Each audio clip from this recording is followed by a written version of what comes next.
Bom, em primeiro lugar, eu quero agradecer demais a professora Viviane por ter aceito participar do nosso encontro Ressonâncias entre cruzamentos filosóficos e filosófico-literários entre antigos e modernos.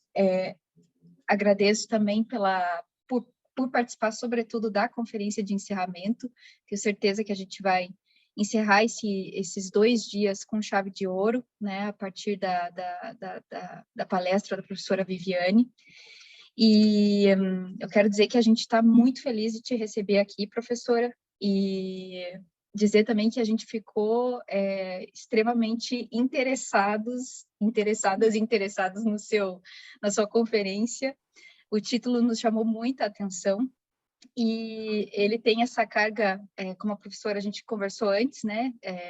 Tem uma ousadia e, ao mesmo tempo, uma provocação, que era justamente o que a gente queria também trazer nesse evento, né? Essa ousadia filosófica, eu acho que ela se faz cada vez mais urgente no tempo presente. Então, eu quero dizer que a gente realmente está muito feliz.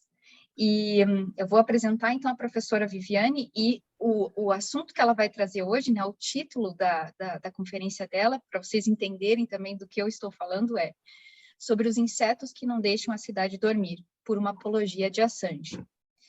A professora Viviane de Castilho Moreira é professora da Universidade Federal do Paraná, tem diversas publicações no Brasil e no exterior acerca das filosofias de Leibniz e de Aristóteles.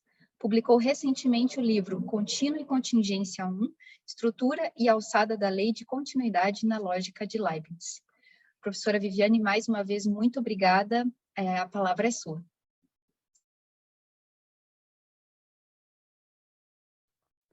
Muito obrigada, Cassiana. Muito obrigada, Nailane e Hugo, pelo convite. Eu fico extremamente honrada de ter recebido esse convite. Espero não desapontar, né, vocês. E gostaria imenso também de parabenizar assim, pela organização desse evento. Muito interessante, aprendi muito com todas as intervenções, né?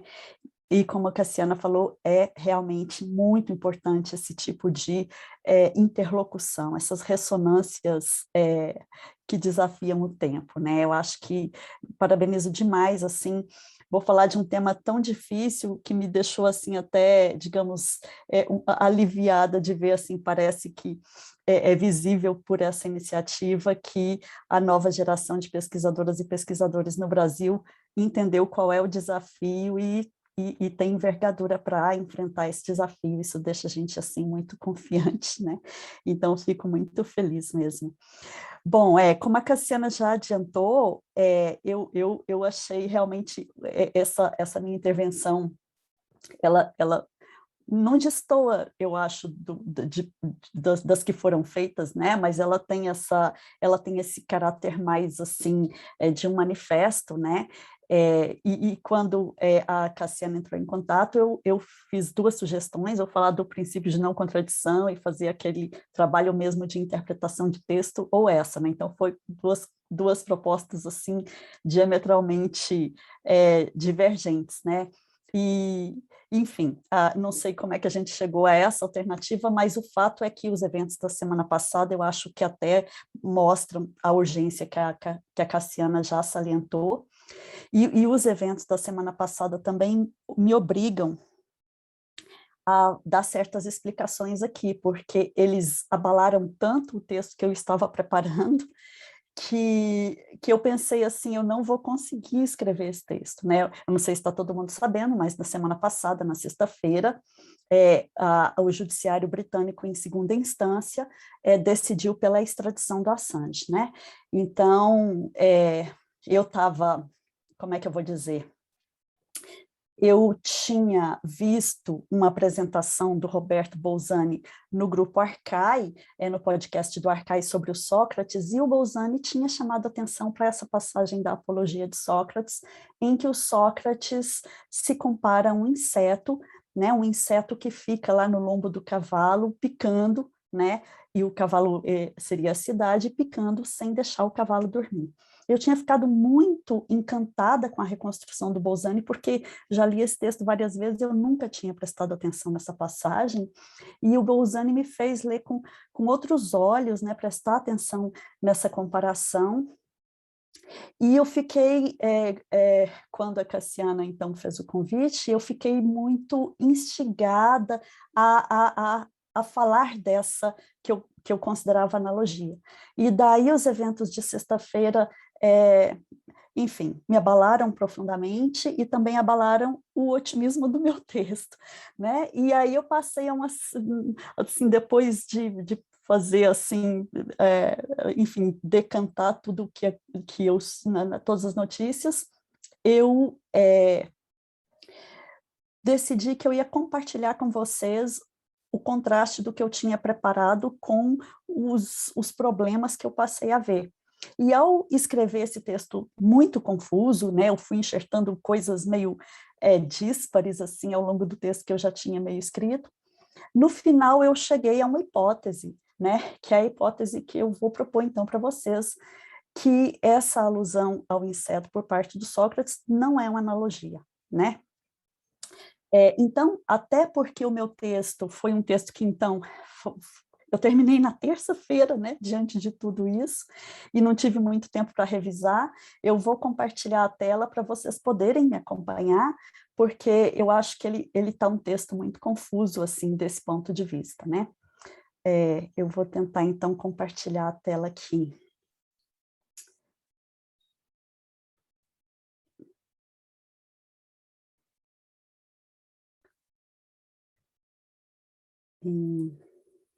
Aqui. Eu acho que tem duas vantagens em compartilhar a tela. A primeira é que tem muitas citações, então vocês vão poder ver quando é que eu estou citando e quando eu não estou citando, e também porque eu já peço perdão pela leitura que não vai ser muito boa, porque por causa dessa dificuldade que eu tive de tempo de revisar. Vocês estão vendo o texto? Tá tudo certo? Bom, então, vamos lá. Em uma apresentação recente sobre Sócrates ao podcast do Grupo Arcai, né, eu retomo aqui o Bolzani, isso que eu já falei, né, da atenção que ele chama para isso, para essa comparação do Sócrates.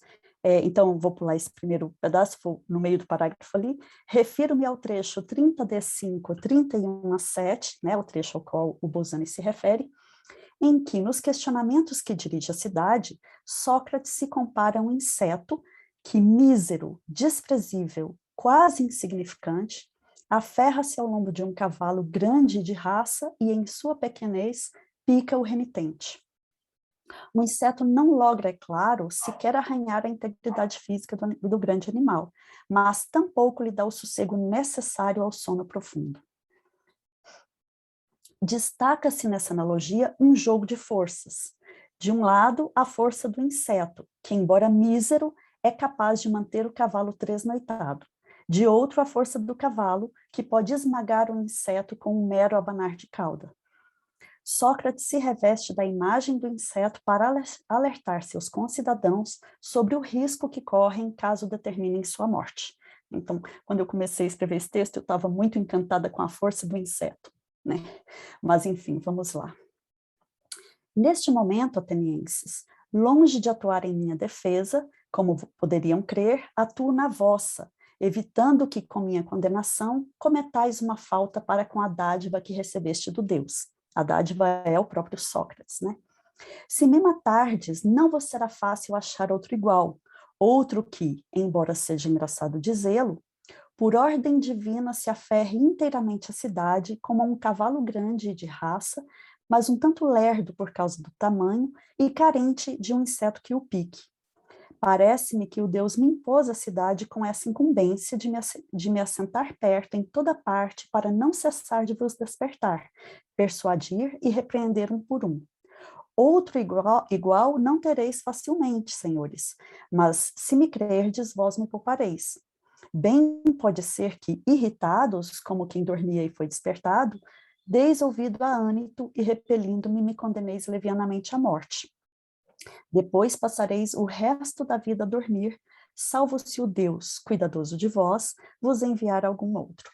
né? As traduções com pequenas alterações assim são do texto dos pensadores, né? Bom, gostaria de convidar vocês a considerar, à luz do texto platônico, mantendo como pano de fundo a passagem supracitada, que será retomada adiante, o jornalista Julian Assange e o julgamento que está em curso no Reino Unido de sua extradição para os Estados Unidos. Começo evocando que, segundo Platão, constitui 2 núcleos de acusação a que Sócrates precisou responder em sua apologia, para, a partir daí, abordar sob 3 eixos de análise os 2 julgamentos. Primeiro eixo, o de Sócrates, primeiro, né, desculpa, os 3 eixos, né, me confundi, os 2 julgamentos, o julgamento de Sócrates, que será considerado a partir do texto platônico, e, em segundo lugar, o que estamos testemunhando nos nossos dias.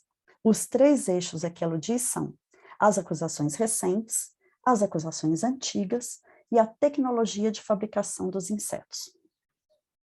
Então, vamos lá às acusações recentes. Sócrates separa o conteúdo das acusações a que é instado a responder em 2 blocos. No primeiro bloco estão os rumores velados, que pela força da repetição, com que há tempo se espalham, já conquistaram, por assim dizer, a materialidade dos objetos que vemos e cheiramos. Esses rumores condenam Sócrates, eu cito Platão, por imiscuir-se com o que há sob a terra e nos céus, de fazer prevalecer a razão mais fraca e de ensinar aos outros o mesmo comportamento. Secundado por esses já longevos rumores, prossegue Platão, Meleto, um dos acusadores de Sócrates no tribunal, lança sua denúncia. Essa palavra secundado aqui é importante, né? O Platão diz que o Meleto está amparado nessas acusações antigas. Então, a denúncia dele é que Sócrates seria culpado por corromper os jovens e por não crer nos deuses, né, os teus, cultuados na cidade, mas sim em demônios novos. Então, embora a palavra daimonion não tenha esse sentido negativo em grego, de todo modo no texto aparece essa contraposição entre os theoi, né, e os daimonia. Comecemos pela acusação de Meleto. De acordo com Platão, a imputação a Sócrates de corromper os jovens remete ao caráter modelar da busca pelo o que é a que Sócrates se dedicava. De acordo com Sócrates no texto, sua curiosidade insaciável culminava por constranger as autoridades ilustres da cidade, que nos debates com ele viam-se confrontadas com a fragilidade das narrativas que ostentavam a título de conhecimentos. Foi assim que ele conquistou muitos inimigos, dentre os quais os seus acusadores, mas também admiradores. Impactados com o que se revela da crítica socrática, muitos jovens tentavam seguir seu exemplo, exasperando ainda mais os inimigos de Sócrates e outros cidadãos de bem, desafiados por esses jovens. Eis o que teria jogado na fogueira da vaidade de Meleto a lenha que insuflou a acusação. A outra acusação de Meleto, dirigida a uma pretensa apostasia de Sócrates, por parte de Sócrates, remete à própria investigação que ele empreende. Para sintetizar a explicação de Platão, ao ser apontado pelo oráculo de Delfos como dentre todos o mais sábio, Sócrates, intrigado com o que lhe soava inverossímil, passou a dedicar-se a averiguar o sentido das palavras da Pítia. Sem ousar duvidar do oráculo, mas sem razões para lhe dar crédito, Sócrates assumiu como incumbência que estava destinado colocar à prova a revelação do oráculo. E foi precisamente o empenho em realizar essa incumbência que concorreu para os fatos que suscitaram a acusação anterior. A incumbência recebida do oráculo, ditada nas palavras de Meleto por algum novo demônio, era, então, trazer à luz esse conhecimento que fazia de Sócrates o mais sábio. E a ira por ela provocada realça a fragilidade dos pretensos saberes sobre os quais os poderosos da cidade estribavam sua autoridade. Afinal, o saber que destacava Sócrates dos demais homens era o de que ele próprio nada sabia, ao passo que os restantes sequer isso sabiam a respeito de si mesmos. O que coube a Assange trazer à luz é de outra ordem e, em certa medida, inverso. Competiu-lhe lançar luz não sobre a lacuna do que as autoridades afetavam ter sem ter efetivamente, como fez Sócrates, mas sim sobre o que elas tinham e buscavam ocultar. Falaremos sobre isso a seguir, mas não sem antes lembrar a primeira acusação recente a Assange, graças à qual ele terminou encarcerado. Refiro-me à acusação de que ele teria assediado sexualmente 2 mulheres na Suécia. Assim como corromper jovens, induzindo-os a cultivar comportamentos repudiados na cidade, assim comprometendo as futuras gerações e a própria estabilidade social, soou um comportamento inaceitável aos juízes de Sócrates, assim também nos nossos tempos, desculpa, né? Estão aí as construções difíceis, mas enfim, vou reler. Assim como corromper jovens, induzindo-os a cultivar comportamentos repudiados na cidade, assim comprometendo as futuras gerações e a própria estabilidade social, soou um comportamento inaceitável aos juízes de Sócrates, assim também nos nossos tempos, assediar mulheres soa inaceitável, tanto para os que nelas veem o sexo frágil que precisa ser preservado, como pensam os conservadores, quanto para os que se sensibilizam com as pautas feministas e consideram intolerável qualquer tipo de violência contra a mulher. Os acusadores recentes de Assange valeram-se de um tema unânime do nosso tempo e lograram com isso abalar e dividir o campo progressista, no qual o Wikileaks reinava absoluto, como paradigma do verdadeiro jornalismo e a redenção pela verdade. Com o passar do tempo, e finalmente com os acontecimentos recentes que expuseram o que realmente estava por trás das acusações de assédio, a farsa ficou explícita, inclusive porque, tão logo Assange foi encarcerado, o judiciário sueco retirou as queixas de assédio.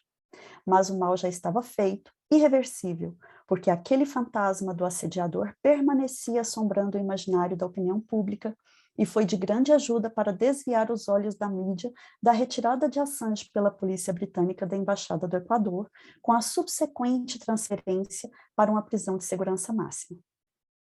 Quem se importa se um aliciador de jovens é condenado a tomar cicuta? Quem se importa se um assediador de mulheres é arrancado de uma embaixada pela polícia de um outro país? De um outro, porque a embaixada é um território, né, enfim, de outra jurisdição. O que importa agora é a extradição para os Estados Unidos por razões que nada têm a ver com assédio e residem no segundo eixo de acusações, as acusações antigas. Passemos então a elas. No dia 4 de outubro de 2006, nasce o domínio wikileaks.org. Seu propósito está sintetizado no livro Cypherpunks da seguinte maneira: receber informações de denunciantes, divulgá-las ao público e se defender dos inevitáveis ataques legais e políticos.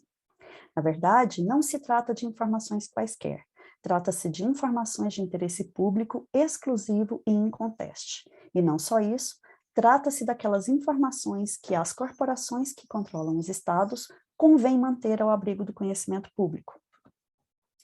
A novidade trazida pelo domínio residia nas ferramentas de proteção das fontes idealizadas por Assange.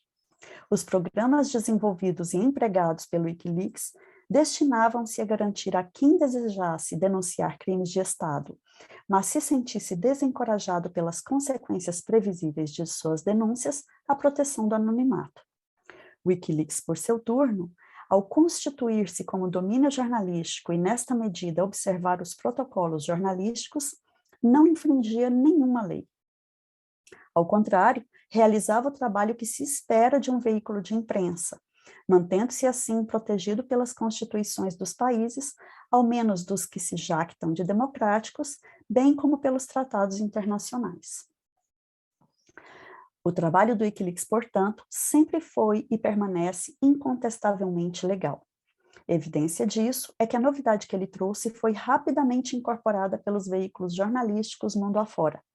Um exemplo que nos vem logo à mente no Brasil é a série de reportagens conhecidas por Vaza Jato, que trouxe a público as tramóias urdidas pelos integrantes da Operação Lava Jato, em que pese agentes do Estado ligados à operação tenham tentado estratagemas diversos visando calar ou intimidar o jornalista Glenn Greenwald, responsável pela reportagem, prevaleceu o reconhecimento do teor estritamente jornalístico e, com ele, a legalidade das publicações.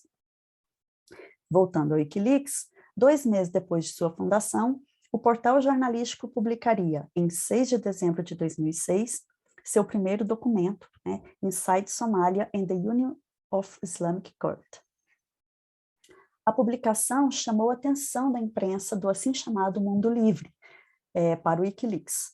Em um artigo publicado no jornal Washington Post no mês seguinte, em 15 de janeiro de 2007, sua autora, a jornalista Elizabeth Williamson, saúda o portal conjecturando um dilema. Você é um funcionário público na China e acaba de obter um memorando que mostra a verdadeira face do regime. Sem nenhuma mídia independente à sua volta, como você compartilha o que tem sem acabar na prisão ou algo ainda pior? Na sequência, ela anuncia a solução. Wikileaks é um meio virtual para que aqueles que tenham documentos de governo condenáveis, potencialmente úteis ou apenas suficientemente constrangedores, os tornem públicos sem deixar suas digitais. E continua. A página, cujas questões, frequentemente feitas, vêm ornamentadas pelo lema "o que a consciência não pode guardar e os segredos institucionais injustamente escondem", Wikileaks pode difundir para o mundo.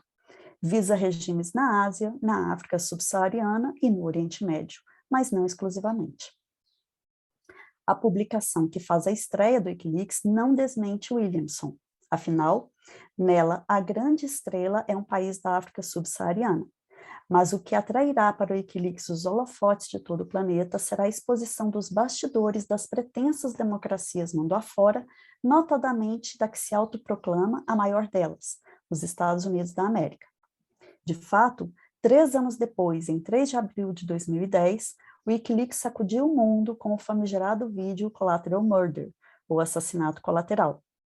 Nele, acompanhamos em vista aérea, como em uma tela de videogame, civis indefesos, dentre os quais crianças e jornalistas, serem fulminados a partir de 2 helicópteros Apache estadunidenses durante a invasão do Iraque pela coalizão dos Estados Unidos-OTAN. O ataque aconteceu em uma zona urbana, subúrbio de Bagdá, em julho de 2007. Fez 12 vítimas, todas civis. Dentre os mortos foram identificados o fotógrafo Namir Nur El-Din, de 22 anos, e o motorista Said Shmag, de 40, ambos funcionários da agência de notícias Reuters. Desde então, a Reuters vinha buscando, por meio da Lei de Acesso à Informação, obter sem êxito esclarecimentos sobre as circunstâncias da morte de seus funcionários. Pressionado pela agência, o governo estadunidense abriu uma investigação que concluiu que os acontecimentos que deixaram as crianças feridas eram desconhecidos e que as ações dos soldados estavam de acordo com a lei do conflito armado. Segundo o jornal The Guardian, inicialmente, as Forças Armadas estadunidenses apresentaram a versão de que os corpos abatidos eram de insurgentes. Depois, alegaram que seus Apache reagiram a um ataque. Só em 2010, com a divulgação do Collateral Murder, a agência noticiosa pôde finalmente conhecer as causas das mortes de seus funcionários. Ficou também nítido que nenhuma das versões divulgadas pelos militares estadunidenses resistia ao que mostra o vídeo. Enquanto o Pentágono e CIA esboçavam movimentos erráticos em busca do culpado, não pelos crimes, naturalmente, mas pelos vazamentos, o Wikileaks anunciava novas reportagens para breve. De fato, 3 meses depois, em 25 de julho de 2010, mal recuperados do aterrador Collateral Murder, os olhos do mundo esbugalharam-se com os Afghanistan War Logs, os diários da guerra do Afeganistão. Cerca de 90 mil relatórios secretos que tecem um retrato devastador da guerra no Afeganistão, revelando como as forças de coalizão mataram centenas em episódios não relatados, como noticia o jornal The Guardian. Em parceria com os jornais The New York Times, The Guardian, Der Spiegel, o Wikileaks traz ao conhecimento público os abusos sangrentos que custaram a vida de civis no período entre janeiro de 2004 e dezembro de 2009. Ficamos sabendo que tropas francesas metralharam um ônibus que transportava crianças, ferindo 8 delas. Que outro ataque a um ônibus, desta vez por uma patrulha dos Estados Unidos, fez 15 vítimas civis, entre mortos e feridos. Vem também a público o episódio que ficou conhecido como o Massacre de Nangarkel, em que tropas polonesas abriram fogo contra a aldeia de Nangarkel, situada no sudeste do Afeganistão. Sequer os civis que participavam de uma cerimônia de casamento foram poupados. Dentre as vítimas fatais, uma gestante. Ante o impacto que essas e outras notícias causaram na opinião pública, a resposta da Casa Branca não se fez esperar. os Estados Unidos condenam veementemente a divulgação por indivíduos e organizações de informações confidenciais que possam colocar em risco as vidas dos estadunidenses e de nossos parceiros e ameaçar nossa segurança nacional. Nessas poucas palavras, o governo dos Estados Unidos, então presidido pelo Prêmio Nobel da Paz Barack Obama, com a magia narrativa que só os impérios têm, expressamente converte a revelação do massacre de centenas de civis perpetrados por suas hostes em ameaça à vida dos estadunidenses e de seus tentáculos. Alguns dias depois, o então chefe do Estado-Maior Conjunto das Forças Armadas dos Estados Unidos, almirante Mike Mullen, completou a inversão, declarando em uma coletiva de imprensa que Assange e sua fonte podem já ter sangue em suas mãos. Mas voltemos ao assassinato colateral. Enquanto os Estados Unidos se afamavam em condenar veementemente sua divulgação, a fonte da informação, a jovem oficial estadunidense Chelsea Manning, já havia sido descoberta. Não por uma falha do sistema projetado por Assange, mas pela traição do hacker Adrian Lemo, a quem Manning havia segredado o feito. Nas mensagens em que fala de suas motivações, no que soa a materialização do funcionário público chinês conjeturado pela jornalista Elizabeth Williamson, Manning afirma que, ao tomar consciência do teor das informações que tinha, passou a ver as coisas de forma diferente e que se deu conta de que estava ativamente envolvida em algo a que se opunha completamente. E no que soa também a materialização das consequências conjeturadas por Williamson, a prisão não se fez esperar, erguendo a suspeita de que a hipótese de uma mídia independente em seu país talvez não passe de alucinação. Sempre questionei a maneira como as coisas funcionavam e investiguei para descobrir a verdade, arremata Manning. Mas ela não se sentiu segura para entregar as verdades que havia descoberto aos veículos de imprensa prestigiados do seu país. A prisão de Manning não encerrou a publicação do material vazado por ela. A despeito das investidas do governo estadunidense para impedir a publicação, uma outra série de documentos comprometedores estava por vir. Desta vez, o assunto era espionagem e ingerência em diversos países, inclusive o Brasil e vizinhos da América Latina. Dentre outros assuntos, naturalmente, a Petrobras. Trata-se do material que ficou celebrizado sob o título de Cablegate, as correspondências e documentos diplomáticos confidenciais dos Estados Unidos, que o Wikileaks passou a divulgar em 28 de novembro de 2010.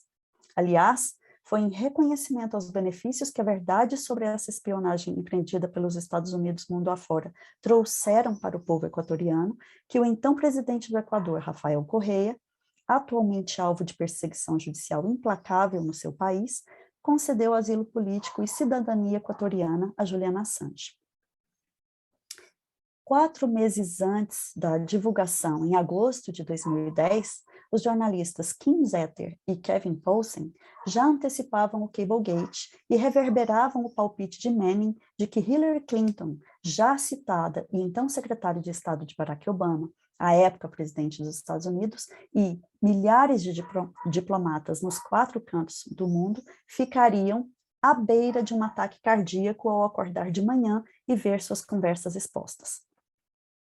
Afinal, o material poderia não apenas expor informação prejudicial sobre a política externa dos Estados Unidos e assuntos de segurança nacional, mas também informação embaraçosa sobre os bastidores das tratativas diplomáticas e atitudes dos Estados Unidos relativamente a líderes estrangeiros, tais como as opiniões dos embaixadores dos Estados Unidos sobre a honestidade, integridade, a força e a longevidade desses líderes, sublinharam os jornalistas.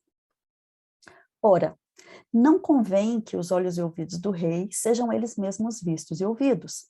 A cidade precisa dormir. E é precisamente por isso que a reação da Casa Branca veio fulminante e imediata. No mesmo domingo, 28 de novembro, a Secretaria de Imprensa da Casa Branca, sob o comando de Robert Gibbs, emite uma nota advertindo que esses cabos podem comprometer discussões privadas com governos estrangeiros e líderes de oposição. E quando a substância de conversas privadas for impressa nas manchetes de primeira página dos jornais em todo o mundo, isso pode impactar profundamente não apenas os interesses da política externa dos Estados Unidos, mas aqueles dos nossos aliados e amigos mundo afora. Que fique claro, essas revelações colocam em risco nossos diplomatas, profissionais de inteligência e pessoas no mundo inteiro que apelam aos Estados Unidos por socorro na promoção da democracia e de um governo aberto. Esses documentos também incluem nomes de indivíduos que, em muitos casos, vivem e trabalham sob regimes opressores e que estão tentando criar sociedades mais livres e abertas. O presidente Obama apoia governos consequentes, responsáveis e abertos em casa e mundo afora, mas essa ação irresponsável e perigosa vai de encontro a esse objetivo. Ao liberar documentos roubados e confidenciais, o Wikileaks colocou em risco não só a causa dos direitos humanos, mas também a vida e o trabalho desses indivíduos. Condenamos com a máxima veemência a divulgação não autorizada de documentos confidenciais e informações sensíveis à segurança nacional.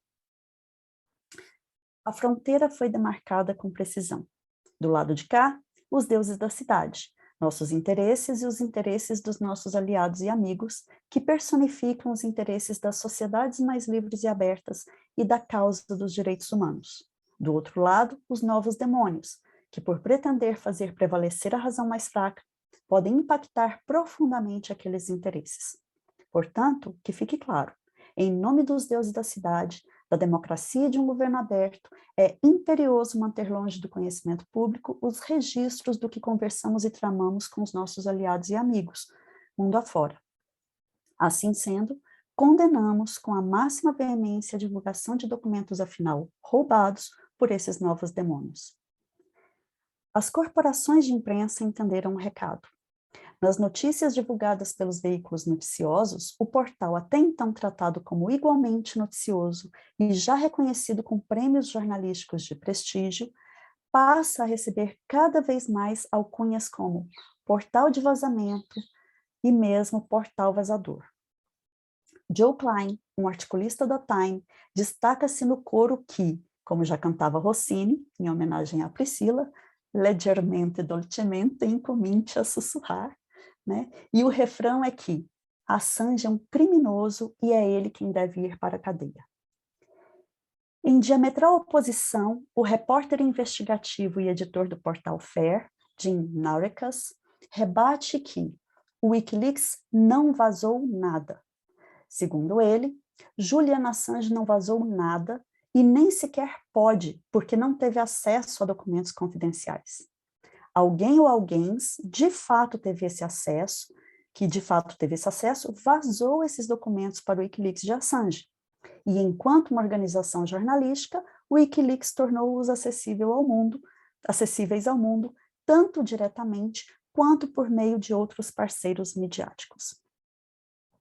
Assim-se um debate cada vez mais acalorado, que inclusive recoloca a célebre questão socrática, o que é, agora sobre o jornalismo. Aliás, quanto mais incisiva é a investida contra Assange, tanto mais ameaçado está o exercício do jornalismo em sua essência. No artigo veiculado na Time, citado anteriormente, Joe Klein apresenta seus motivos para as pesadas acusações dirigidas a Assange. Ele conjetura: digamos que você seja um diplomata americano em uma reconstrução provincial em Kandahar. Digamos que você seja uma mulher relatando as condições das mulheres nessa área sob amplo controle pelo Talibã. Digamos que você mencione um ou dois de seus contatos em um cabo. Eles agora estão extremamente vulneráveis. De fato, estão sujeitos a serem confinados, desfigurados ou assassinados simplesmente por falar com americanos. Se um único estrangeiro for cercado e colocado na cadeia por causa de um cabo vazado, todo esse exercício anárquico na liberdade configurará um desastre humano. É incontestável o teor judicioso das conjecturas de Klein com seus reiterados digamos. Como vimos recentemente, no entanto, elas estão longe dos fatos. Como o mundo todo assistiu, foi a maneira intempestiva e irresponsável com que os estadunidenses se retiraram do Afeganistão que tornou verdadeiro o cenário medonho conjeturado por Klein. Mas nem foi preciso esperar tanto. Alguns meses depois da publicação do artigo de Klein na Time, em 24 de abril de 2011, o próprio Wikileaks traria ao conhecimento público mais um copioso conjunto de documentos, desta vez sobre um célebre ícone da administração Bush na guerra ao terror, a prisão da Baía de Guantánamo, em Cuba. Ironia da história, graças a essa divulgação, muitos inocentes encarcerados pelos estadunidenses em Guantánamo tiveram revigorado seu sonho de liberdade, já que ela proporcionou documentos decisivos em favor de seus pleitos judiciais, dando nessa mesma toada mais um testemunho de que é sempre o conhecimento da verdade, e não seu ocultamento, o que liberta. Aliás, a essa altura, Klein já havia sido desmentido, pois basta lembrar o célebre caso, afinal sucedido a um cidadão alemão, da prisão por engano de Khaled El-Masri na Macedônia. Documentos publicados no Cablegate, juntamente com os que serão assunto a seguir, concorreram para atestar nos tribunais não só os abusos e violências de que El-Masri foi vítima sob as mãos da CIA, mas também o jogo de pressões para que a Alemanha abafasse o caso.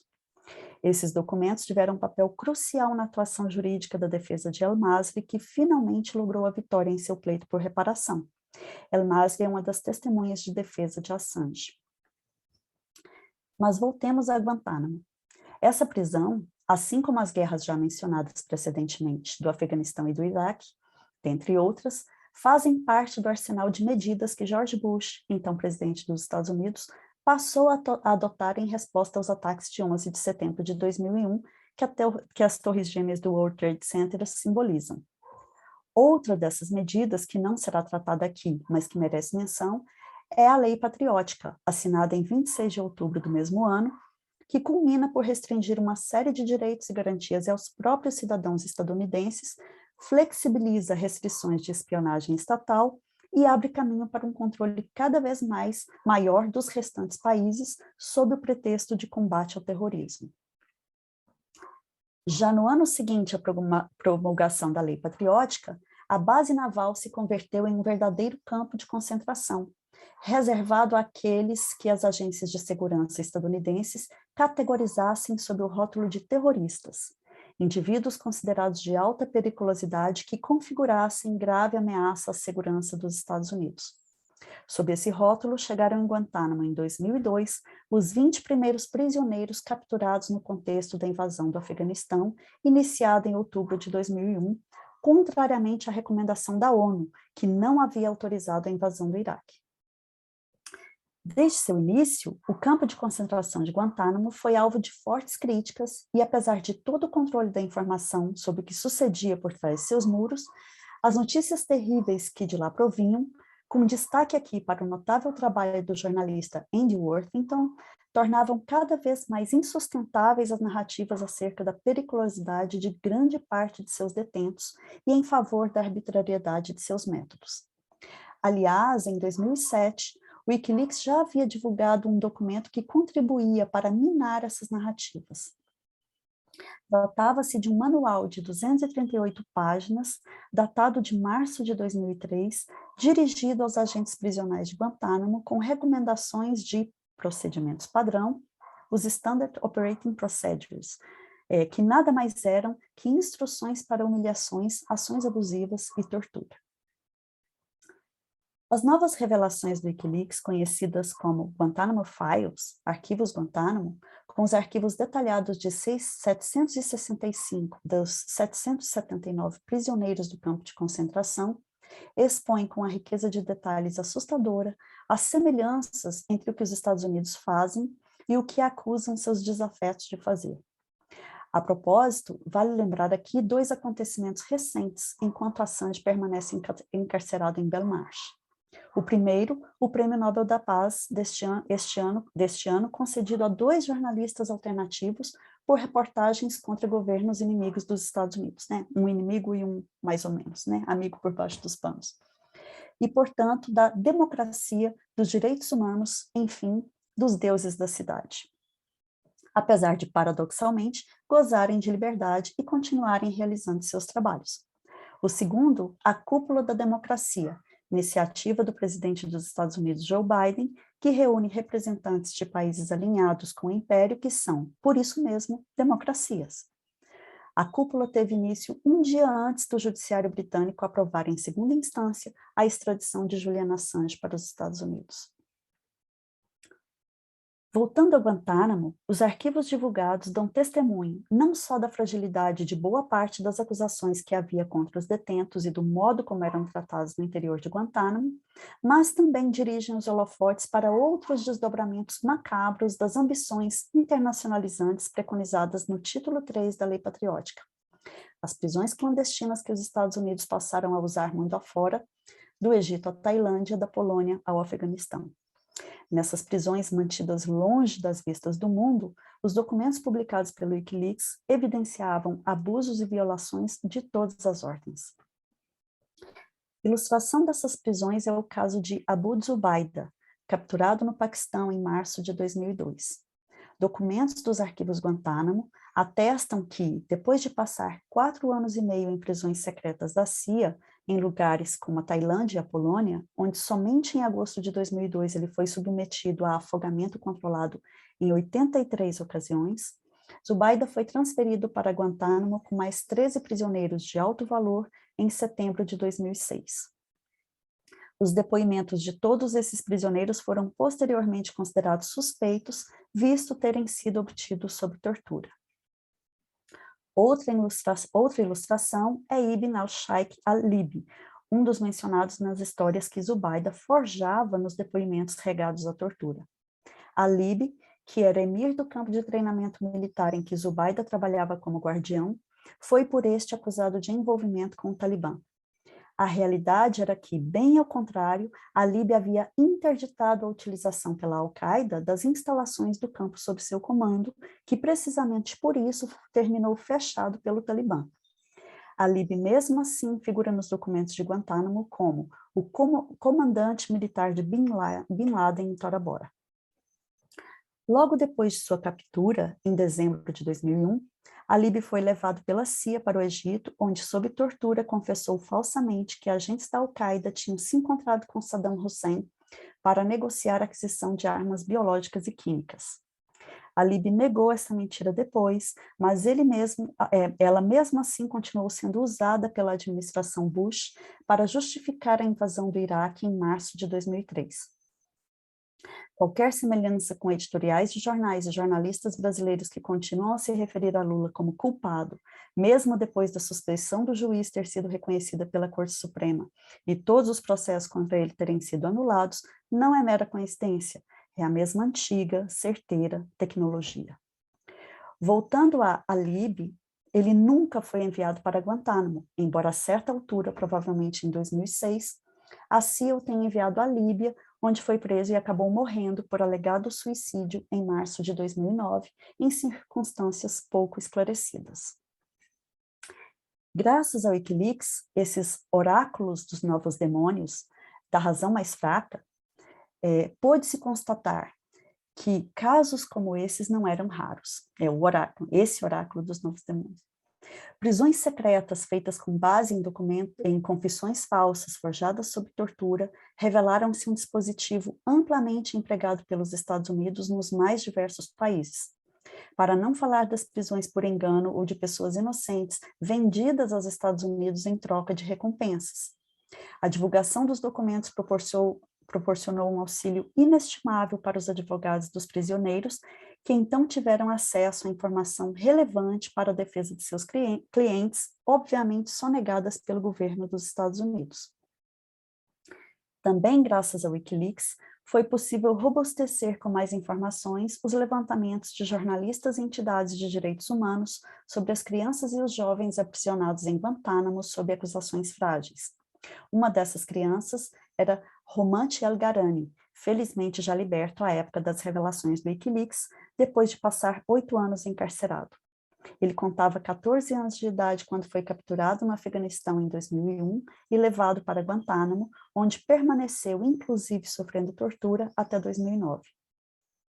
Quando o juiz Richard Leon determinou sua imediata libertação em uma sentença que desmontou todas as alegações contra o garoto, né? Nesse momento ele foi liberto.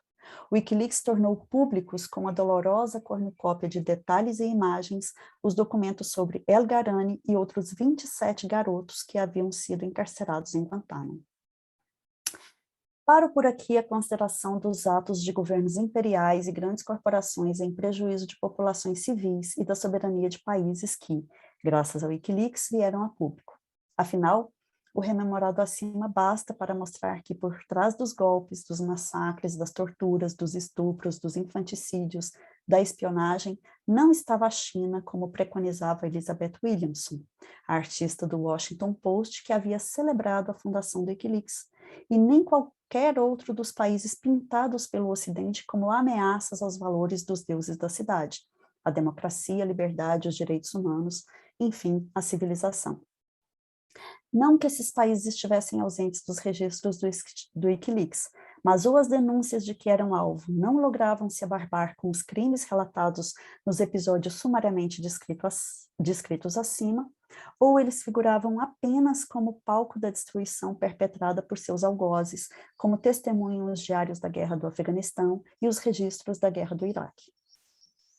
Passo agora ao terceiro e último eixo da nossa discussão, onde eu vou lançar a minha hipótese, e prometo ser breve.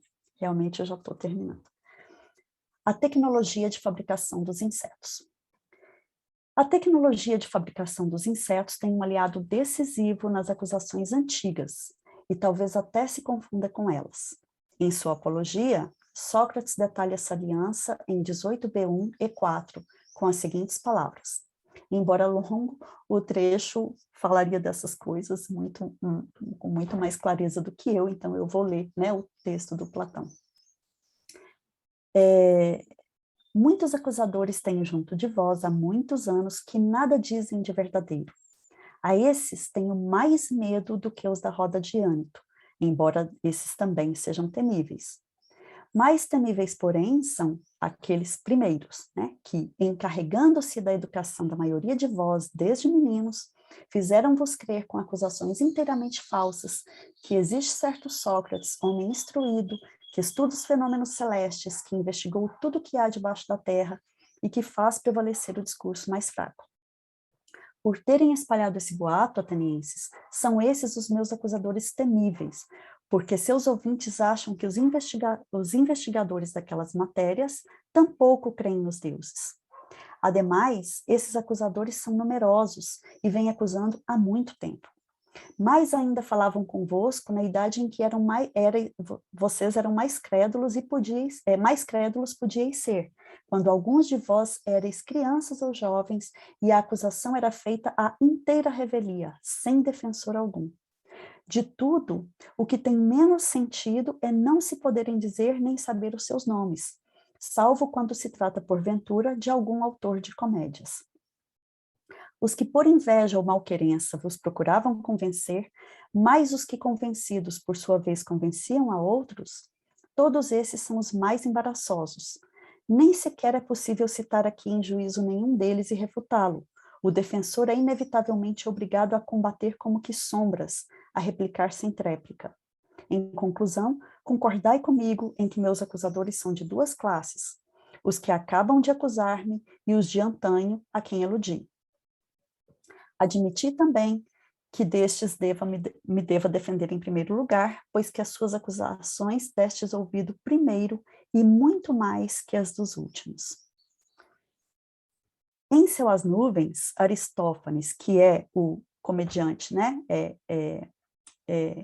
o comediógrafo mencionado por Sócrates, pinta Sócrates como um apóstata, enganador, jocoso e vulgar. A uma figura assim, não é difícil colar aquela de desocupado, como já aparece no texto platônico da Apologia, e de aliciador de jovens, como já vimos e vemos também em Xenofonte. Por fim, esta última figura, vista a partir do pensamento desejante dos mais perversos, facilmente ganha os contornos de um sedutor que se vale da ingenuidade dos mais moços para tirar proveitos inconfessáveis. Pode-se sugerir que, ao sublinhar que as acusações de Meleto eram secundadas pelas antigas acusações a Sócrates, Platão enfatizava ser, sobretudo, a figura que nasce da convergência dessas figuras, desenhadas e repisadas ao longo dos anos, que vai a julgamento pelas acusações de Meleto, Ânito e Licão. O caso de Assange não difere em gênero, tendo-lhe sido progressivamente colada ao longo dos anos, e graças em grande medida ao trabalho de grandes veículos de imprensa, mas não só, a imagem de um mulherengo assediador e vulgar e assassino irresponsável ficou fácil, a certa altura, colar nele também a imagem de uma pessoa arrogante, desagradável, inconveniente e suja. O golpe de Estado no Equador alçou ao poder um grupo político servil aos algozes de Assange, que passou a hostilizá-lo na embaixada em que vivia. E como a figura vil em que Assange havia se convertido já não se encaixava propriamente na categoria de humano, não estranhava que ele fosse filmado em sua intimidade e que à sua revelia as imagens circulassem nos grandes veículos. Uma dessas imagens, que o mostra em trajes domésticos brincando com o skate na embaixada, é usada para alardear uma pretensa indignação dos funcionários do local por terem que conviver com aquele intruso que não respeitava o seu sagrado ambiente de trabalho. Como se não bastasse, o presidente do país, Lenin Moreno, chegou a dizer publicamente que Assange sujava com as suas fezes as paredes do local. Palavras do presidente do Equador. É uma pena dizer isso neste momento, mas ele inclusive manchou as paredes da embaixada com fezes. Jogava futebol enquanto havia pessoas esperando nas salas. E andava de skate em trajes sumários. Vejam vocês como somos tolerantes. Tem aqui uma duplicação. Da condição de sub-humano a de inseto, o lapso não é intransponível. Aliás, ele já havia sido transposto e com boa folga 1 ano antes da declaração de Moreno por Alan Duncan, então secretário de Estado britânico para Assuntos Exteriores. Ao reivindicar a retirada de Assange da Embaixada do Equador, ele diz que é muito lamentável que Julian Assange fique na Embaixada do Equador. É questão de tempo para que esse pequeno verme miserável saia da embaixada e se entregue à justiça britânica. Assange é um verme miserável, diz o ministro britânico. É o que, com uma ou outra variação, reverbera um ato contínuo as manchetes dos jornais mundo afora. O pronunciamento e sua repercussão nos remetem novamente à analogia de Sócrates, e a dúvida é incontornável. O que nos pareceu brilhante no texto platônico, a analogia com o inseto, seria mesmo uma analogia? Ou seria, quem sabe, àquela altura, a própria imagem de Sócrates ante seus concidadãos? Quem sabe sua imagem pública já seria a de um inseto vil e abjeto contra o qual é preciso higienizar a cidade, imagem a que Sócrates teria apenas se resignado como um último recurso para alertar seus concidadãos do perigo que corriam. De quase nada eu não sei, mas desconfio de muita coisa, como, no que parece uma inspiração socrática, diria Guimarães Rosa pela voz de seu personagem Riobaldo. Era isso, pessoal. Obrigada. Muito obrigada, professora Viviane, foi incrível. Eu estou sem palavras, na verdade. Nossa, prendeu demais a minha atenção e acho que todo mundo se sentiu assim, né? Com esse olhar mesmo, totalmente voltado para a situação. E foi um mergulho no tempo presente, a partir da antiguidade. Eu estou emocionada, na verdade. Obrigada, Cassina. Bom, eu vou passar as questões, né?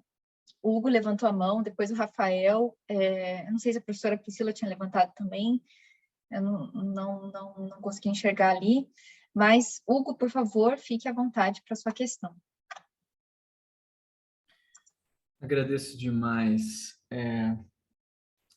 pela apresentação. E, na verdade, naquele espírito, né, que vou fazer algumas indicações aqui, mais do que perguntas, é porque eu acho que foi tão sincrônico. A Cassiana, aliás, está editando aí uma coleção de textos num livro aí, foi generosa para pedir uma contribuição minha, e eu havia escrito algo que parece estar tão próximo das ideias que você está suscitando, professora. Desculpa, eu vou fazer o comentário, talvez seja mais longo do que eu gostaria, eu vou tentar ser o mais breve possível. Nesse texto, estou trabalhando a ideia da falência da verdade enquanto do niilismo nietzschiano, né, e fazendo uma correlação com o momento presente. A aposta nietzschiana no Heráclito. Vou tentar resgatar algumas das coisas que foram ditas de ontem e hoje aqui, que eu acho que convém. Então, eu tentei fazer uma alusão à fuga do niilismo através da aposta nietzschiana em Heráclito contra Platão, algo que a gente falou conversando com o Rafael. O Heráclito, lógico, na fala do professor Teodoro, nem preciso resgatar, mas do Rafael a gente estava dizendo, né, sobre o telos não mais dado. Isso, lógico, que não é para desmerecer o Platão, como também para resgatar. O Bernardo Brandão falou sobre o professor Bernardo falou sobre o saudoso Marcelo Marx também, que foi meu professor. Como ele dizia, o meu Platão é sobrevivente de Nietzsche. Então, mas enfim, eu estou me alongando para fazer justiça às falas que foram feitas até agora e para mostrar como elas, na minha cabeça, estão se coadunando. Enfim, nesse texto, eu comentei, eu acho que talvez encontre algum eco no que você está dizendo, professora. Exatamente uma fala do Greenwald. Eu vou ler rapidamente aqui a fala dele, a citação que ele faz. Desculpa, antes, uma do Matt Taibbi, outro jornalista que está defendendo o Assange junto com o Greenwald. E ele diz: o Deep State estava sob os holofotes da esquerda, então, no passado, porque uma enchente de horrendas revelações o colocou lá, o Deep State. Nós aprendemos através de Snowden que a NSA estava coletando em segredo comunicações de pessoas pelo mundo todo, em um programa que a Corte de Apelos dos Estados Unidos só declarou ilegal do ano passado. Quando Trump chegou, tornou-se quase imediatamente óbvio que seu destino histórico era ser a melhor coisa que já aconteceu para os serviços secretos. Da mesma maneira que a hidroxicloroquina se tornou óleo de cobra no instante que Trump disse que ele a estava tomando, o Deep State se tornou um mito no momento em que Trump e seus asseclas começaram a dizer que acreditavam nele. Isso é do Taibbi. E logo depois de comentar, eu cito o Greenwald. Desculpa a digressão. Prometo que acho que vai valer a pena. Tentar achar aqui ele comentando sobre a Alexandria Ocasio-Cortez num jantar do Met Gala, agora durante a pandemia. Ele diz: tentar achar um raciocínio científico cogente para algo disso, alguém que se diz progressista aparecer nesse jantar, de caso pensado, virtualmente impossível. As regras são suficientemente rocambolescas e frequentemente arbitrárias para que se possa facilmente montar argumentos para justificar legalmente a conduta versaliana dos líderes políticos progressistas favoritos. Para além das legalidades, tudo que alguém faz pode simultaneamente ser declarado responsável ou inconsequente, dependendo das necessidades políticas do momento. Mas o que foi mais impactante a respeito do evento de doadores de Pelosi, a Nancy Pelosi, né, líder democrata na casa, não foi a possibilidade de infrações legais, mas ao invés disso, o sistema de duas camadas que era tão visceralmente e desconfortavelmente óbvio. Muito embora muitos dos ricos doadores brancos não tivessem comida em frente de si e não estivessem comendo, não havia uma máscara à vista, exceto nas faces das pessoas avassaladoramente não brancas contratadas como serviçais, todas as quais tinham seus rostos gratuitamente cobertos. Serviçais, aparentemente, não são muito agradáveis quando são não são mais agradáveis quando são desumanizados. Não há necessidade de narizes ou bocas ou outras características faciais para aqueles que estão convertidos em robôs serviço. Para mim, isso é o mesmo, exatamente, se coloca da mesma forma em que a esquerda clintoniana esquerda de fachada, democrata, está agora acabando, ou pouco se ligando, é o mínimo que eles estão fazendo, com a condenação do Assange. Eles não só não terem levantado um dedo, pior, terem efetivamente buscado mantê-la, Biden, Obama, por mais revelando as suas faces do pior modo neoliberais possível. Isso eu faço uma clara conexão para mim, aquilo que a professora Priscila disse no chat, eu acho que a professora Inara disse concordar também, essa lógica imparcial, né? Aquilo que, como diz como diz o Nietzsche, 2000 anos de disciplina nos fizeram acordar para ver que, na verdade, é um gerenciamento dos afetos. Uma disciplina para a verdade nos mostrou que não há uma lógica operando, que é um gerenciamento brutal dos afetos. O Rafael chamou a atenção para como a verdade se impõe como força no máximo, pela força no máximo, não a força física, né? Mas talvez pela força de sua cogência. E eu temo que, na verdade, sejam sempre esses afetos que estejam subterrâneos, nos jogando para lá e para cá, ao bel prazer. Enfim, desculpa fazer essa longa digressão, mas só para dizer que eu penso com você, estou pensando com você e eu quis mostrar como mais profundo até parece ser a dor da coisa, né? A própria dita ala progressista se desfaz daquilo que precisa a hora que quiser, quando precisa gerenciar da pior forma possível. A lógica, como disse a professora Priscila, imparcial é descartada, porque ela nunca existiu, ela foi um maquiamento de afetos vorazes da pior maneira, né? Enfim, só queria dizer a tristeza que é ver aqueles que carregam um estandarte progressista, né, estarem se aliando quando lhes convém a condenação de, por exemplo, uma figura como Assange, Hillary, ou mesmo, acho que o Bernie Sanders falou contra isso em algum momento aí que já se perdeu. Enfim, então realmente essa coisa, como diz o Nietzsche, de novo, vou me repetir, mas 2000 anos de uma disciplina para a verdade nos trouxeram a estonteante constatação de que esses afetos estão, né, nos mandam de uma forma, escancararam a nossa infantilidade, né, perante esses termos. Era isso, Rafael, desculpe, fique à vontade. Eu não sei se a gente vai fazer vai seguir o protocolo, né, de reunir as perguntas, né, Cassiana? Isso, professora, por favor. Do Hugo fez, né, um comentário, né? E Rafael, por favor, fique à vontade. Eu peço só para que a gente tente ser sucinto, para a gente tentar respeitar, não atrasar tanto, né? Beleza? Eu vou só agradecer ao Hugo, então, pela pergunta, então eu respondo daqui a pouco, tá bom? Rafael, por favor. Eu queria agradecer também a belíssima apresentação do professor Viviane, muito instigante. E eu vou retomar um pouco nesse comentário / pergunta.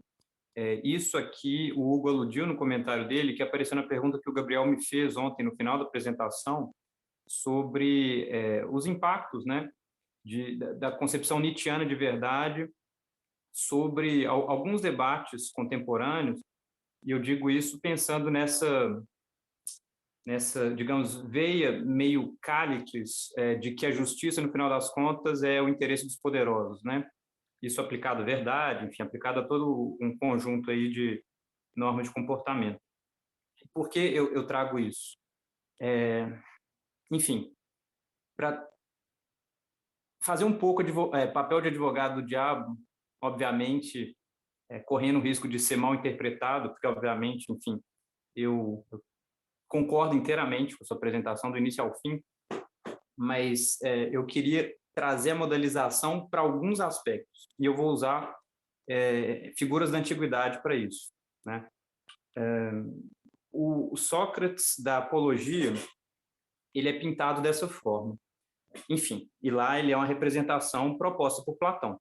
Tem todo o problema da datação dos diálogos, mas é o mesmo Sócrates, do mesmo Platão, que na República vai dizer lá na passagem 382c, enfim, a passagem infame da nobre mentira.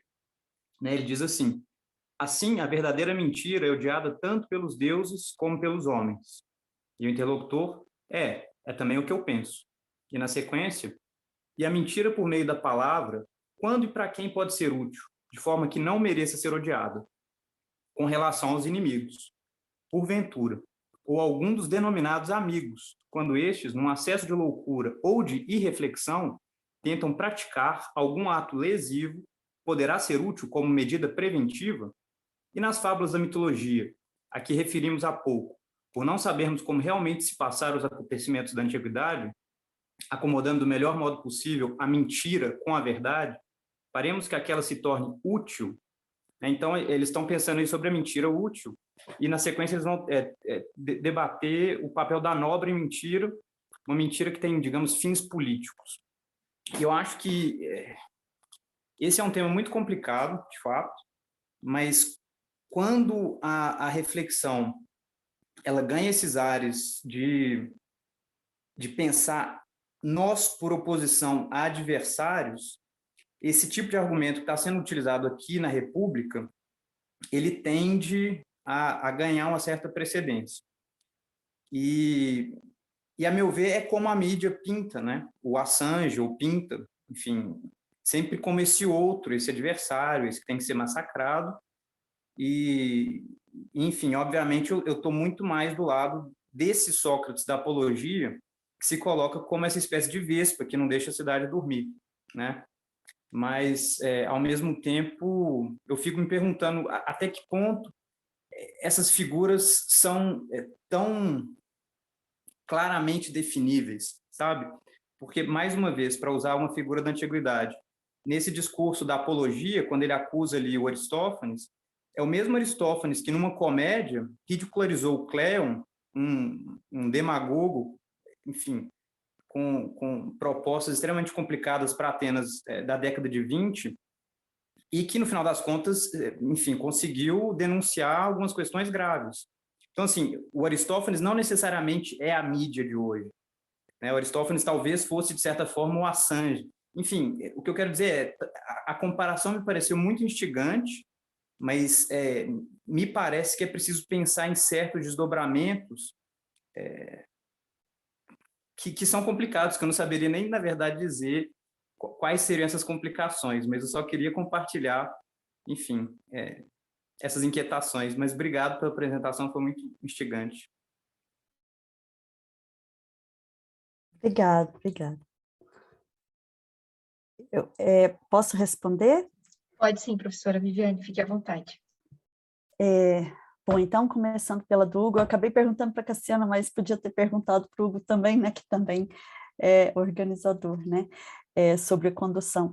Mas, enfim, então, e até um pouco já antecipando a resposta à próxima questão, assim, essa oposição, né, até desse ponto de vista, a figura do Trump é até muito conveniente, né, porque ela realmente, comparado com o Trump, quem não é civilizado, né, então os democratas sempre se arvoraram esses cidadãos de bem da cidade, né, mas a perseguição ao Assange, ela começou, ela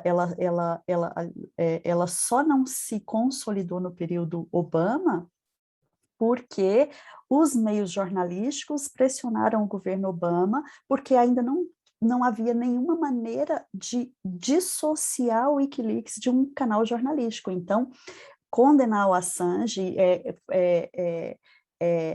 digamos assim, insistir na questão judicial contra o Assange acabaria colocando em risco os meios de comunicação tradicionais, né, os meios de comunicação dos Estados Unidos. Então, o governo Obama ficou nesse impasse, mas a perseguição ao Assange não tem nenhuma diferença aí, tanto que recentemente saíram notícias de que a Hillary Clinton, né, junto com agentes, enfim, de segurança dos Estados Unidos, estavam tramando o assassinato do Assange, né? Inclusive na época, né, do governo Obama lá, espionagem dele dentro da embaixada. Então, realmente eu acho que os democratas, né, dos Estados Unidos, eles não personificam de modo algum, eles personificam os cidadãos de bem,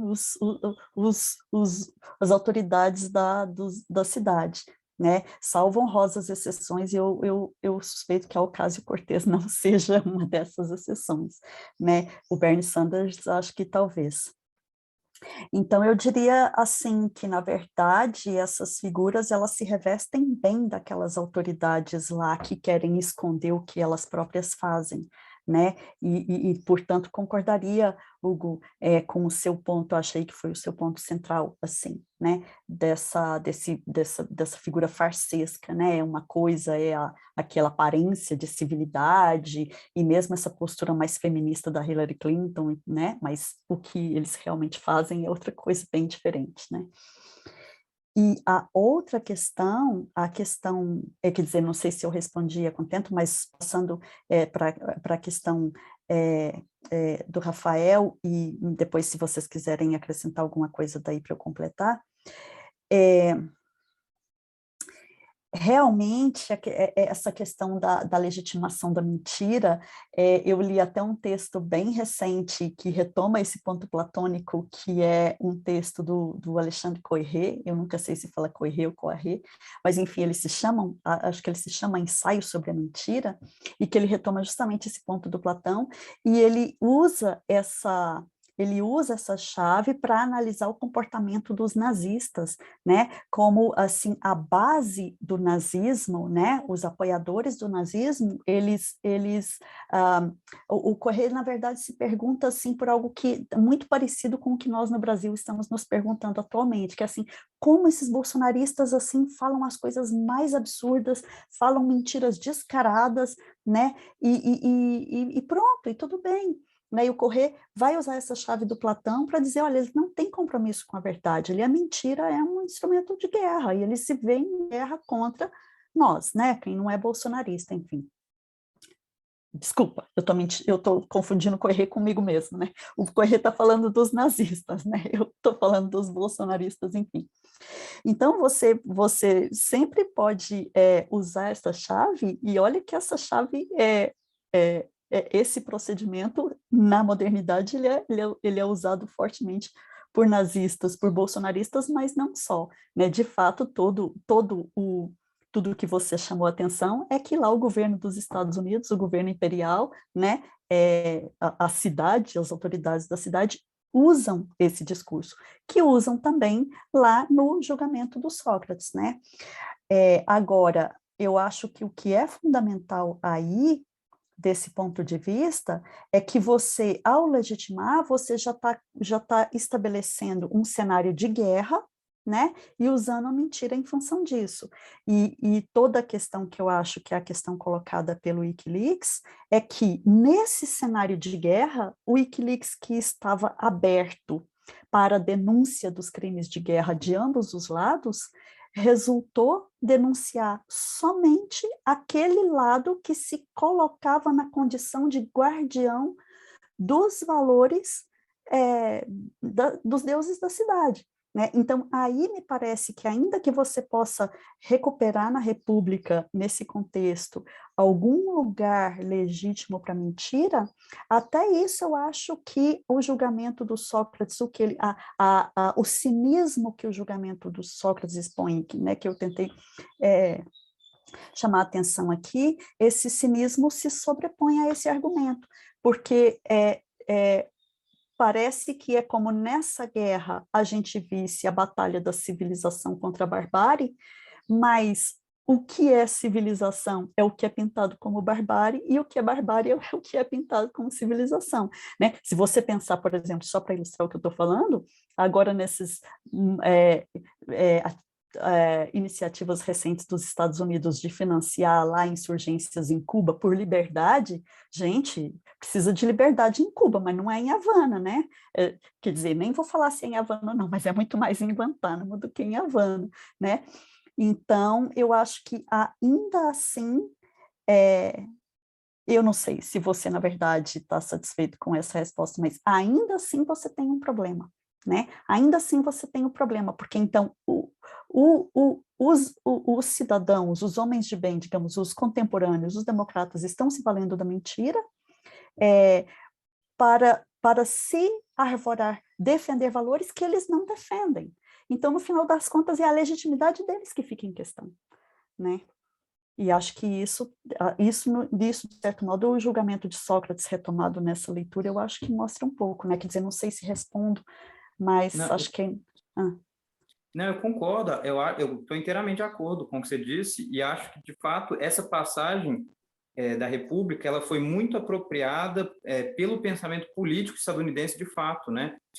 Tem um livro recente sobre Conservatism in Classics in America, eu acho que é uma coisa assim, de 2018, do Bloxham, que ele vai rastrear o pensamento político de alguns presidentes a partir da década de 60, e ele mostra a influência do Léo Strauss, depois Alan Bloom, enfim, toda uma corrente de pensadores aí straussianos, que se valem justamente dessa ideia de que, para governar, é preciso que uma pequena elite tenha conhecimento dos fatos verdadeiros e o resto da população viva nas sombras para ser basicamente conduzido malgrado seu. Então, enfim, eu acho que é isso mesmo. Obrigada. E não sei se, bom, enfim, a Inara, e não sei se o Hugo também quer completar alguma coisa. Não, eu agradeço só pela consideração com a resposta. Só queria dizer que eu acho que aqui nessas considerações que a gente está tendo, que uma ética, uma aposta numa ética do cuidado, como disse a professora Inara, ganha uma importância absurda. E olá, pequena Spinelli. Professora Inara, por favor, pode fazer a sua pergunta, fique à vontade.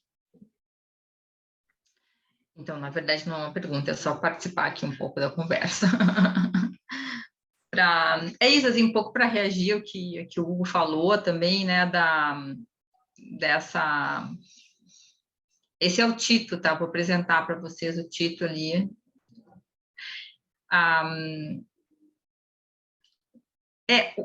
Mas eu acho que, no fim das contas, eu acho que é um pouco isso, assim, acho que é isso que o Hugo também agora mencionou, né, da gente, da importância ética do cuidado. Não, mas o que eu queria dizer é isso, assim, ó, de fato, o problema não é se a gente faz uma lógica, ou se a gente usa ou não usa a lógica, né? O problema é que a lógica não é suficiente, de fato, para direcionar os nossos afetos para o lugar correto. Essa parece ser, no fim das contas, a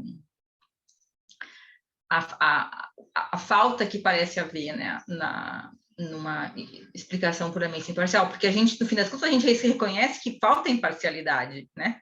Mesmo nessa situação narrada pela Viviane, total, assim, não tem nenhuma coerência com o que é defendido pelo próprio Estados Unidos, ou sei lá, o que quer que seja a ideologia americana, né? Então, na verdade, é uma falta de coerência com as próprias admissões, pressupostos, premissas, né, pelas quais eles mesmos operam, né? Então, e acho que isso que a gente poderia chamar de viés, né, de como você consegue, enfim, tá cegado por afetos, como disse o Hugo, né? Cegado por afetos de modo a se tornar tirânico, enfim. Isso para dizer que isso a gente também vê, no fim das contas, lá, né? A gente, quer dizer, quando a gente se depara com o nosso filósofo preferido e a gente descobre que, na verdade, ele também, de certa forma, está cegado pelas suas próprias, às vezes pelas suas circunstâncias, mas às vezes pelos seus próprios preconceitos, isso também não é nada de extraordinário, né? Quer dizer, é um pouco o nosso esforço, né? Tem que ser de conseguir reconhecer esses limites, que são limites também de afetos, né? Era isso. E muito obrigada, porque eu acho que esse é o momento, de fato, de poder falar isso, que não é tão comum.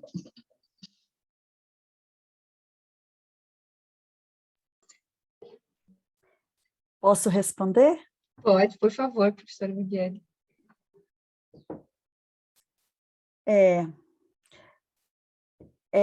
Então, eu acho que, assim, também, eu acho que esse é o ponto, né? Quer dizer, esse é o ponto. Esse é um ponto, né, do que eu quis apresentar, que é realmente você cria uma situação, quer dizer, quem vai construindo a mentira cria uma situação que vai gerando uma esquizofrenia, né? Esse é o ponto mesmo, né? Você diz uma coisa, mas você, né, fala outra, então o assassino é o Assange, como Sócrates, né? Então quem desvirtua, o Sócrates mesmo diz, né? Pô, mas todos vocês aí estão cuidando bem dos jovens, só eu estou desvirtuando, e mesmo assim eu sou um perigo, né? Então você inverte totalmente a narrativa, né? A narrativa vira tão contrária à realidade, né? Que, enfim, que eu acho que esse é o ponto mesmo, né? Esse é o ponto de como a tecnologia como essa tecnologia opera, né? E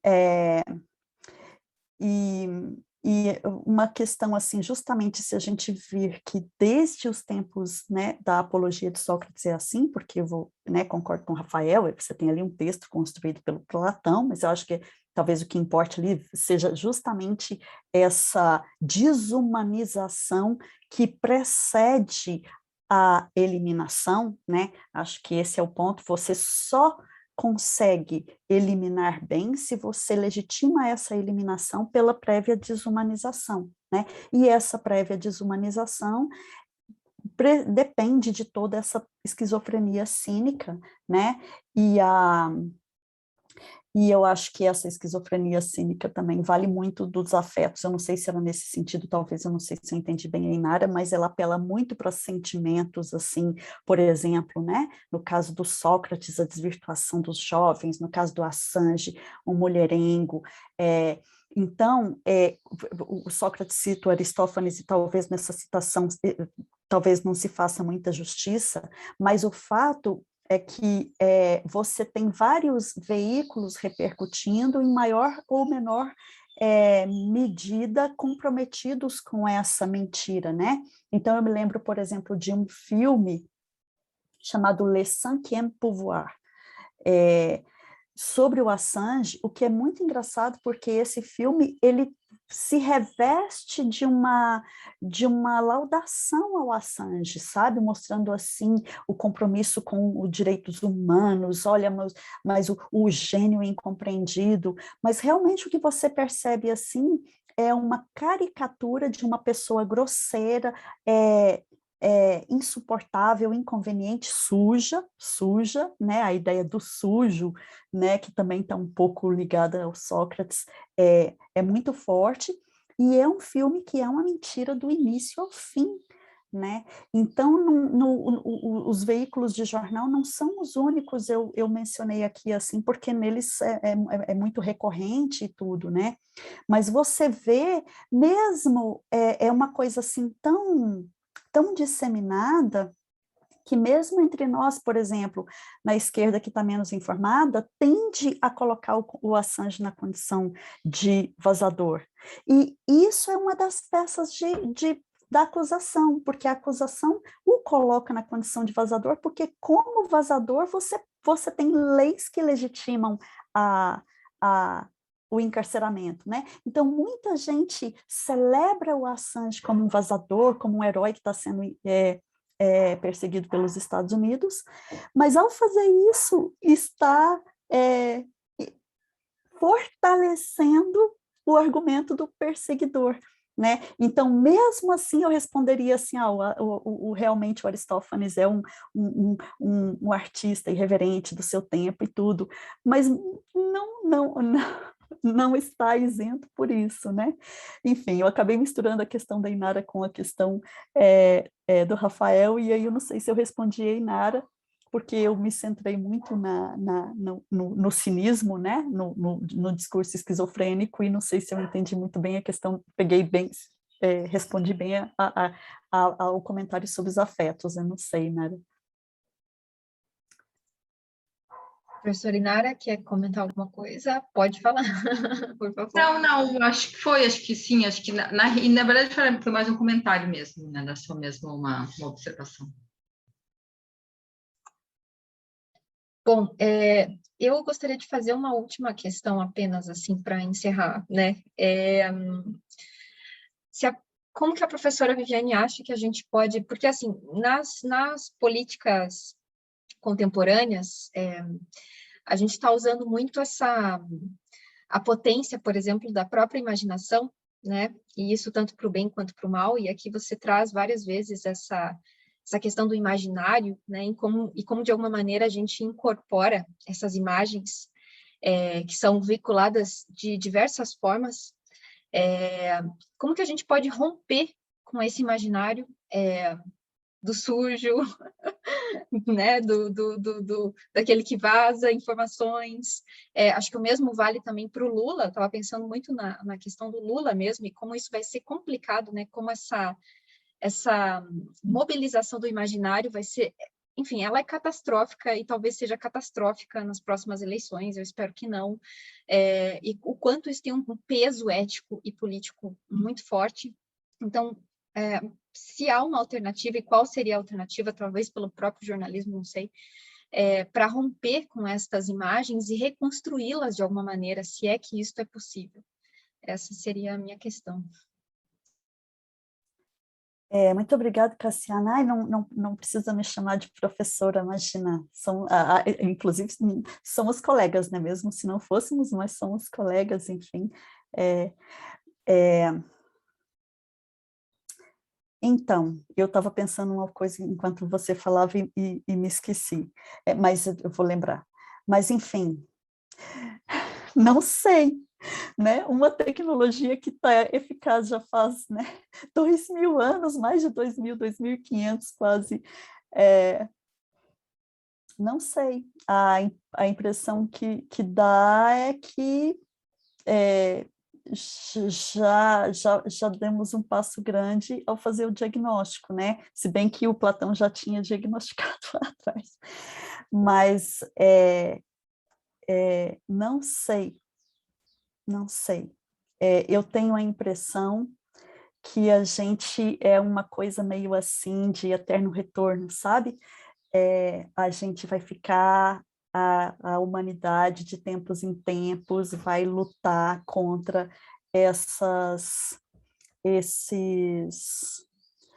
contra esse apartamento entre o domínio da...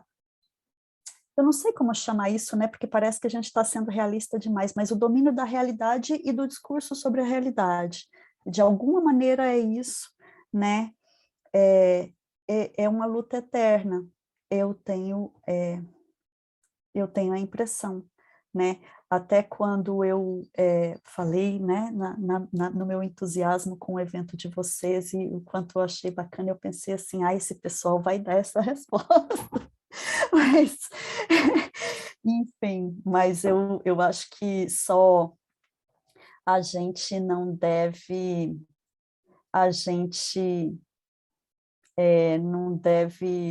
como é que eu vou dizer, se desanimar diante disso, mas eu acho que a gente deve reconhecer que sempre há esse descompasso, né? Sempre há esse descompasso, né? Enfim, e a gente sempre vai estar lidando... Olha, deveria dizer o seguinte, como eu posso dizer, eu sou muito ignorante, mas às vezes eu tenho muita vontade de estudar essas coisas que o Marco Valentim estuda, e ver se, de repente, nessas comunidades, se as comunidades indígenas, ou pelo menos algumas delas, não desenvolveram algum modelo de sociedade em que esse inconsciente perverso que marca a sociedade ocidental e seus puxadinhos não exista, né? Talvez, não tenho certeza. Enfim, é uma resposta meio frustrante, né?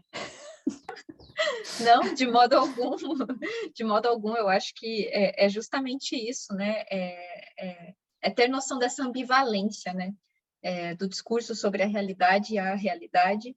E, como diz a Butler, nossa tarefa ética talvez seja lidar com essa ambivalência agora, né? Bom, a professora Inara levantou a mãozinha. Vai lá. Não, só para dizer que em algumas interpretações, Platão foi uma espécie de a tentativa de mudar a imagem de Sócrates, né? Quer dizer, ele foi um grande esforço para tentar revigorar a imagem de Sócrates após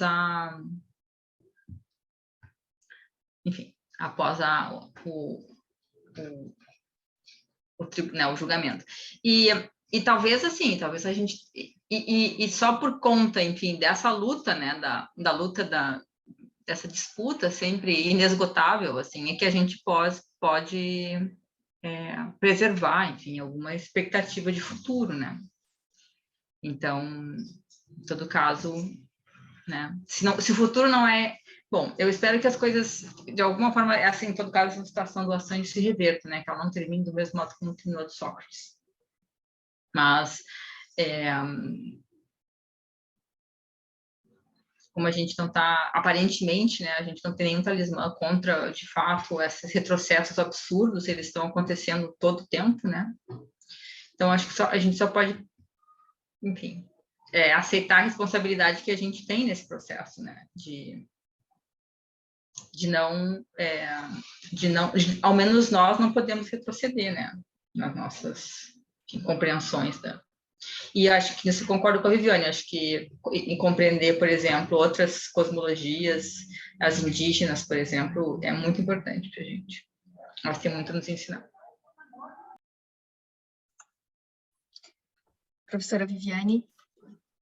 Não, a partir, né, disso, eu acho que eu só diria isso como resposta, né? Acho que a única, talvez, saída é mantermos a nossa, digamos, essa insistência em denunciar essa disparidade, né? Sempre vai, como se sempre houvesse aqueles que estão enxergando quem são realmente os Sócrates, né?